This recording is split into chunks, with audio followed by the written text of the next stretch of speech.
പ്രായാധിക്യവും രോഗങ്ങളും അലട്ടുമ്പോൾ സ്വന്തമെന്ന് കരുതിയവർക്ക് പോലും ബാധ്യതയാകുന്ന ചിലരുണ്ട്, നമ്മുടെ ആനകൾ.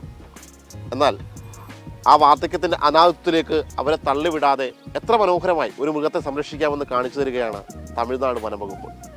തൃച്ചി എം.ആർ. പാളയത്തെ ആ വലിയ കരുതലിൻ്റെ ലോകത്താണ് നമ്മൾ ഇപ്പോൾ ഉള്ളത്. കാണാം അവിടുത്തെ വിശേഷങ്ങളും കാഴ്ചകളും.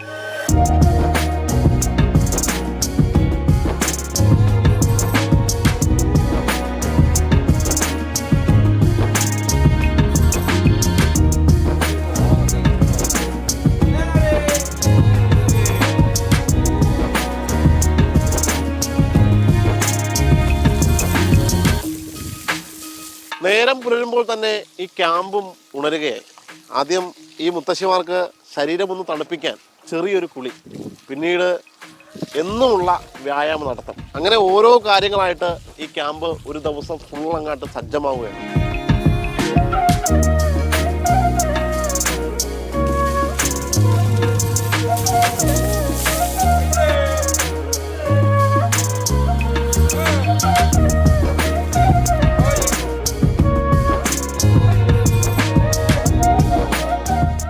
ഏക്കർ വനമേഖലയിൽ 20 ഏക്കറിലായി പരന്നിളക്കുന്ന ഈ എം.ആർ. പാളയത്തിലെ ഈ കേന്ദ്രത്തിലെ ഏറ്റവും വലിയ പ്രത്യേകത ആനകൾക്ക് ചങ്ങലകളില്ല എന്നതാണ്. അതേ നടന്നു വരുന്ന ആനകളെയാണ്. രാവിലത്തെ വ്യായാമമാണ്, വാക്കിംഗ്.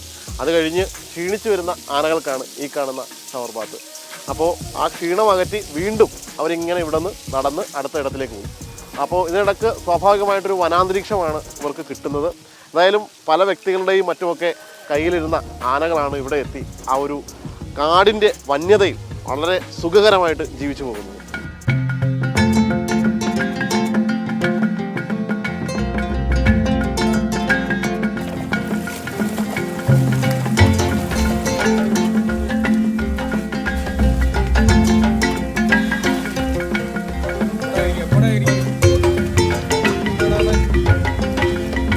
വ്യായാമമൊക്കെ കഴിഞ്ഞ് വരുന്ന ആനകൾക്ക് കാലിൻ്റെ സംരക്ഷണത്തിന് വേണ്ടിയിട്ടാണ് ഇപ്പോൾ ഈ കാണുന്ന ഈ ഫുട് ബാത്ത്. അതായത് പൊട്ടാസ്യം പെർമാംഗനേറ്റ് കലക്കിയ വെള്ളത്തിൽ ഏകദേശം 20 മുതൽ 30 മിനിറ്റ് വരെ ഇങ്ങനെ നിൽക്കും. അപ്പോൾ നിന്ന് കഴിഞ്ഞാൽ ഉണ്ടാകുന്ന ഗുണങ്ങളെന്ന് പറഞ്ഞു കഴിഞ്ഞാൽ കാലിലെ ഇൻഫെക്ഷൻ, മുറിവ്, വ്രണം ഇതെല്ലാം മാറി നല്ലൊരു പരിചരണമാണ് ഇതിലൂടെ ഈ കാലുകൾക്ക് ലഭിക്കുന്നത്.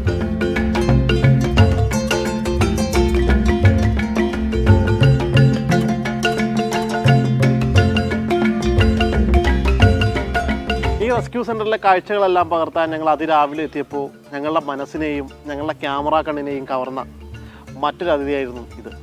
ഈ മാൻകുട്ടി 2 മാസം പ്രായമുള്ളപ്പോൾ വനപാലകർക്ക് കാട്ടിൽ നിന്ന് കിട്ടിയതാണ്. അതിനെ ഇവിടെ എത്തിച്ചപ്പോൾ 8 മാസം പ്രായമായി. ഈ ആനകൾക്കൊപ്പമാണ് അവന് ഇവിടെ ഇങ്ങനെ കളിച്ച് രസിച്ച് വളരുന്നത്.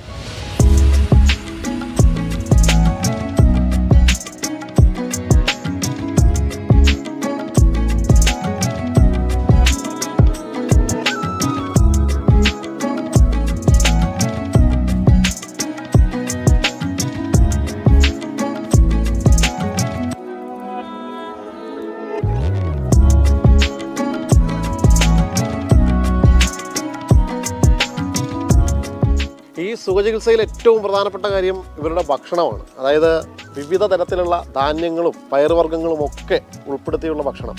അതാണ് ഇങ്ങനെ ഉരുളകളാക്കി ഏകദേശം 1.5 കിലോ വെയിറ്റ് വരും ഒരു ഉരുളയ്ക്ക്. അങ്ങനെ 4 ഉരുളകൾ വരെ ഒരു ആനയ്ക്ക് കൊടുക്കും. അല്ലേ പറയാം.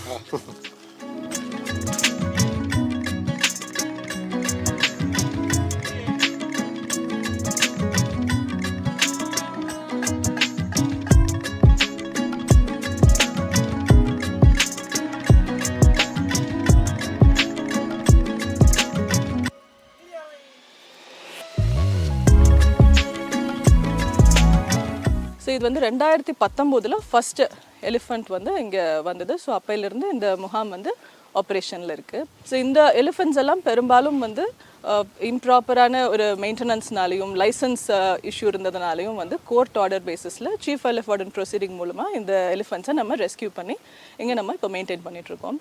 ஸோ ஒரு எலிஃபண்ட்டுக்கு ஒரு ஷெல்டர் அண்ட் ஒரு மஹோத் ஒரு காவடி அதை பார்த்துக்கிறதுக்காக we provide concentrate food to the elephant and நம்ம fruits and fodders கொடுக்குறோம். So various feed, நம்ம வந்து multiple feed based on the dietary requirement of the elephant. We have a dedicated veterinarian in the camp.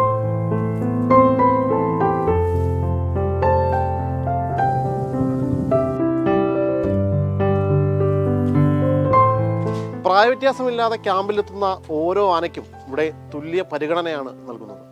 26 വയസ്സുള്ള രൂപാലി മുതൽ 73 വയസ്സുള്ള ഗോമതി എന്ന ഈ മുത്തശ്ശി ആന വരെ വനംവകുപ്പിൻ്റെ ഈ സംരക്ഷണത്തിൽ, ഈ സ്നേഹത്തണലിൽ പൂർണ്ണ സംതൃപ്തിയോടെയാണ് കഴിയുന്നത്. பல நாளாக வந்து மூட்டு வலி மற்றும் தசை வலி இதெல்லாம் இருக்கிறதுனால இவளுக்கு வந்து தன்னால் படுத்து தன்னால் எழுந்திரிக்க முடியாத இவளை வந்து நல்லபடியாக மெயின்டைன் பண்ணுறதுக்காக நாங்கள் இந்த கிரால்ங்கிற ஸ்ட்ரக்சரை கிரியேட் பண்ணியிருக்கோம். இந்த ஸ்ட்ரக்சரில் இவளால் ரொம்ப நேரம் நிற்க முடியும்.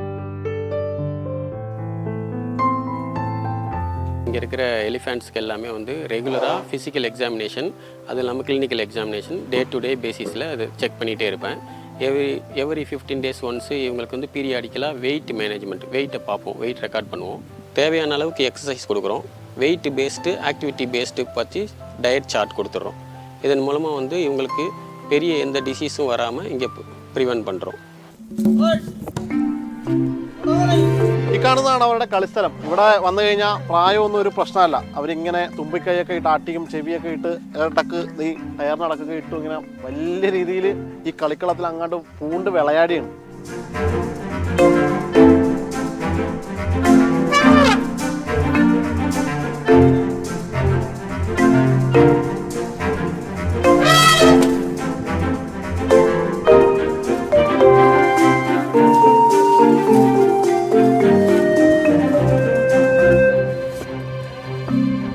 கேம்பில் நம்ம என்ன பண்ணுறோன்னா யாருமே செயின் பண்ணுறதில்ல, எல்லா அனிமல்ஸுமே ஃப்ரீயாக விடுறோம். அது வந்து அப்போ மற்ற எலிஃபெண்ட்டோடைய ரொம்ப கம்யூனிகேட் பண்ணுறதுக்கு ஒரு வசதி ஏற்படுத்தி தரோம். சேர்ந்து விளையாடும் போது அதோடைய எமோஷ்னல் வெல்பீயிங் நல்லாயிருக்கும், ஸ்ட்ரெஸ் இல்லாமல் இருக்கும்.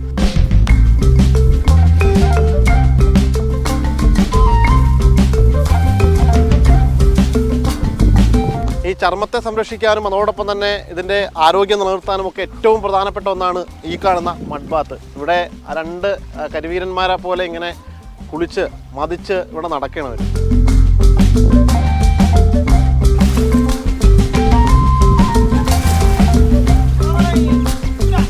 One significant achievement of the camp is the entire camp is digitized. Camp management is digitized.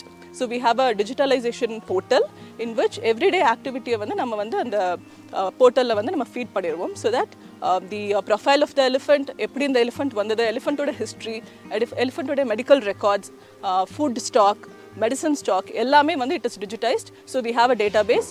So based on that, so that there will be a continuity and there will be transparency in management of the camp.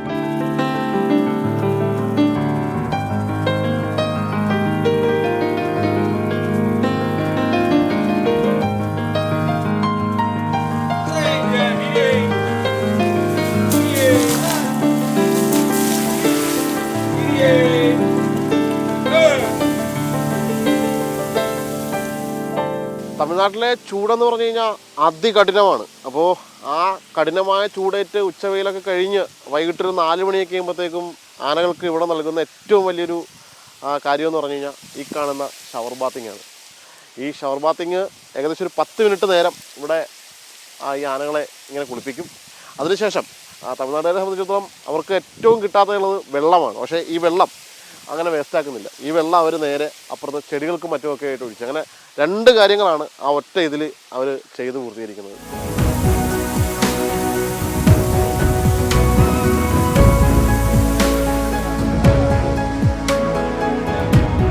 വാർദ്ധക്യത്തിൻ്റെ തളർച്ചയിലും ഇത്രയും മനോഹരമായൊരു സുഖജീവിതം ഈ മിണ്ടാപ്രാണികൾക്കൊരുക്കുന്ന തമിഴ്നാട് വനംവകുപ്പിൻ്റെ പ്രവർത്തനം മാതൃകാപരമാണ്. ഒറ്റവാക്കിൽ പറഞ്ഞാൽ ഇത് വെറുമൊരു അഭയകേന്ദ്രമല്ല, എം.ആർ. പാളയത്തെ കരുതലിൻ്റെ പാളയമാണ്. Cameraman Vinu തോമസിനും വിനീഷിനുമൊപ്പം Shyamaprasad ഉത്തമൻ, Mathrubhumi news.